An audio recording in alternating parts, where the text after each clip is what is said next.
Hello बच्चों, digital public school में आप सभी का स्वागत है। बच्चों, हम फिर हाजिर हैं एक नए टॉपिक के साथ। बच्चों, आज का हमारा टॉपिक है परावर्तन के नियम।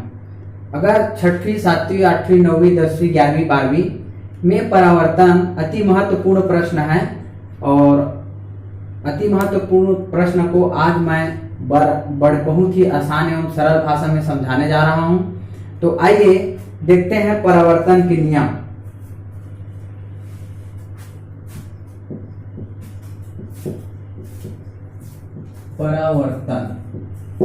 परावर्तन का तात्पर्य क्या है? ठीक, जब प्रकाश की किरण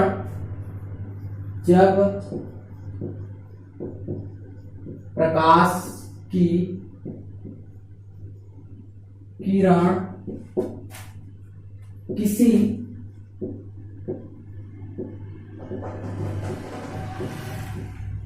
पालिशदार सतह से टकराकर अधिकांश भाग वापस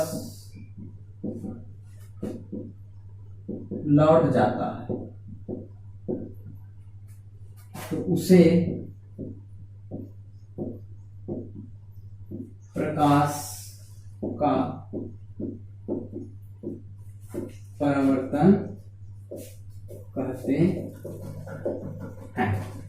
आइए बच्चों देखते हैं, जब प्रकाश की किरण किसी पालिशदार सतह से टकराकर अधिकांश भाग वापस लौट जाता है तो उसे प्रकाश का परावर्तन करते हैं। या प्रकाश का परावर्तन का परिभाषा होगा, जब प्रकाश की किरण किसी चिकनी या पालिशदार सतह से टकराकर पुनः वापस लौट जाता है तो उसको प्रकाश का परावर्तन करते हैं। प्रकाश का परावर्तन का नियम क्या है? नियम यह है कि पहला नंबर होता है हमारा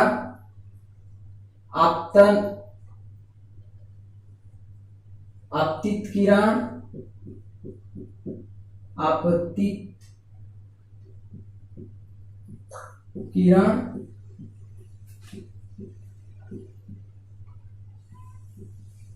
परावर्तित किरण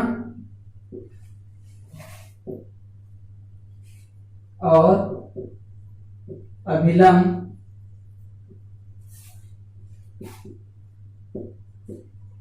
तीनों एक ही तल में होते हैं। ठीक, दूसरा नंबर है हमारा आपतन कोण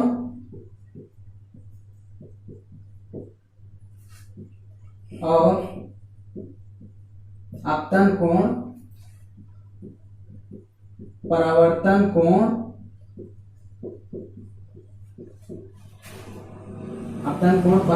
कोण का मान सदैव बराबर होता है।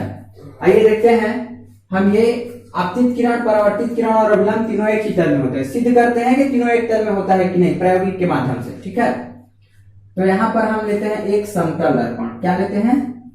समतल दर्पण।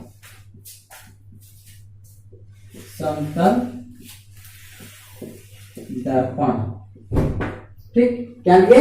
समतल दर्पण। अब उसके बाद लेते हैं एक अभिलंब। क्या लिए? अभिलंब। और एक लेते हैं आपतित किरण। क्या लेते हैं? आपतित किरण। और एक लेते हैं परावर्तित किरण। क्या लेते हैं? परावर्तित किरण। अब अगर हम इसको प्रायोगिक दृष्टिकोण से देखा जाए, इसका नाम I और इसका नाम R मान लिया जाए, ये कोण 45 अंश का है। अगर I 45 अंश का है तो R भी 45 अंश का होगा। अब हम देखते हैं, ये हमारा समतल दर्पण है, ये परावर्तित किरण है और एक आपतित किरण है। ठीक है, अब यहां पर देखते हैं हम, हमारा ये पहला नंबर सही है कि गलत है। आपतित किरण, परावर्तित किरण और अभिलंब तीनों एक ही तल में होते हैं। तो अब देखते हैं हम ये जो हमने डायग्राम बनाया है वो क्या सही है। मान लिया जाए एक ड्राइंग पेपर है, ठीक, ये क्या है, पेपर है, और एक बोर्ड है और पिन लगा दिया जाए। अब उसमें हम समतल दर्पण को खड़ा कर दिए, हमारा समतल दर्पण है। समतल दर्पण को जमाने के बाद हम उसमें एक क्या बनाते हैं, अभिलंब बनाते हैं। क्या बनाते हैं, अभिलंब बनाते हैं। अभिलंब के पश्चात हम अपने प्रयोगी को शुरू करते हैं परावर्तित किरण की ओर, आपतित किरण की ओर। तो हम यहाँ पे एक वाल पिन लगाते हैं और यहाँ पे एक आल पिन लगाते हैं। तो इस प्रकार 2 आल पिन लगाया। अब पुनः इसी को एक चित्र में देखते हुए हम इधर पुनः आल पिन लगाते हैं और इधर पुनः आल पिन लगाते हैं। तो इस प्रकार से हमारा परावर्तन होता है। तो परावर्तन, इसमें एक बात ध्यान में रखना, परावर्तित किरण और आपतित किरण अलग बात है और परावर्तन कोण और अपवर्तन कोण अलग बात है। दोनों का अलग अलग महत्व है और दोनों अलग ही है, पूर्ण रूप से अलग है। क्योंकि आपतित किरण ये है, ये क्या है, आपतित किरण है, आपतित किरण, और ये परावर्तित किरण, परावर्तित किरण, ये क्या है, परावर्तित किरण है, और ये अभिलंब, ये क्या है, अभिलंब है। आपतित किरण, परावर्तित किरण और अभिलंब एक हुआ। अब जो बात आप कंफ्यूज रहते हैं, तो ये जो बना हुआ है ये कहलाएगा आपतन कोण। क्या कहलाएगा, आपतन कोण, और ये क्या कहलाएगा, परावर्तन कोण। क्या कहलाएगा, परावर्तन कोण। तो बच्चों आइए देखते हैं आपतित किरण और परावर्तित किरण। जो किरण जा रही है, जो किरण जा रही है उसको आपतित किरण बोलेंगे, और जो वापस हो रहा है उसको परावर्तित किरण बोलेंगे। क्या बोलेंगे, परावर्तित किरण बोलेंगे। अब अगला हम आते हैं हमारा कोण।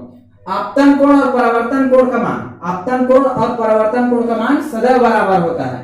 तो ये आपतन कोण 45 अंश का है, तो परावर्तन कोण भी 45 अंश का होगा, ठीक। अब इसको हम देखते हैं स्नेल के नियम के अनुसार।